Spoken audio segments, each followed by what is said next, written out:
तो मैं ये कह रहा था कि हम सब यहाँ एकत्रित हुए। आज महाराजा हरि सिंह जी का जन्मदिन का शुभ अवसर है।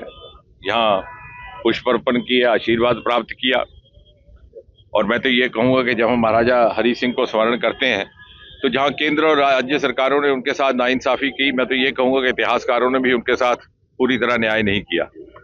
और मैं चाहूँगा और हम सब इसका प्रयास भी करेंगे कि वे एक बहुमुखी व्यक्तित्व के वो मालिक थे। और जिस प्रकार से शिक्षा के क्षेत्र में, साहित्य के क्षेत्र में, कला के क्षेत्र में, विज्ञान के क्षेत्र में महाराजा साहब ने एक आधुनिकीकरण की रोशनी लाई जम्मू कश्मीर में, विशेषकर जम्मू में, उसको लेकर के शोध हो, विश्लेषण हो, ताकि हमारी अगली पीढ़ी उससे परिचित हो सके।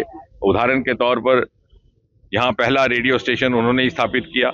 और आरंभिक दौर में बड़े बड़े साहित्यकार राजेंद्र सिंह बेदी जैसे, जो मशहूर हैं अपने कला के लिए, दस्तक फिल्म के लिए, एक चादर मैली सी के लिए, उनको यहाँ स्टेशन डायरेक्टर रहे वो। इसी प्रकार IIIF जो आज CSIR का हिस्सा है, ये महाराजा साहब ने स्थापित किया। तब इसका नाम था DRL, ड्रग रिसर्च लेबोरेटरी। और सर रामनाथ चोपड़ा 1942 में कलकत्ता से सेवानिवृत्त होते हैं, उनको यहाँ लाया जाता है। इसी प्रकार GGM साइंस कॉलेज, जो उस समय प्रिंस ऑफ वेल्स कॉलेज कहा जाता था, वहाँ पर राष्ट्रीय स्तर के शिक्षक प्रोफेसर सिद्धेश्वर वर्मा जैसे यहाँ पर उन्होंने आमंत्रित किए, ताकि यहाँ के बच्चों को हर प्रकार से उसी तरह का एक्सपोजर हो जैसे बाकी देश में हो रहा है।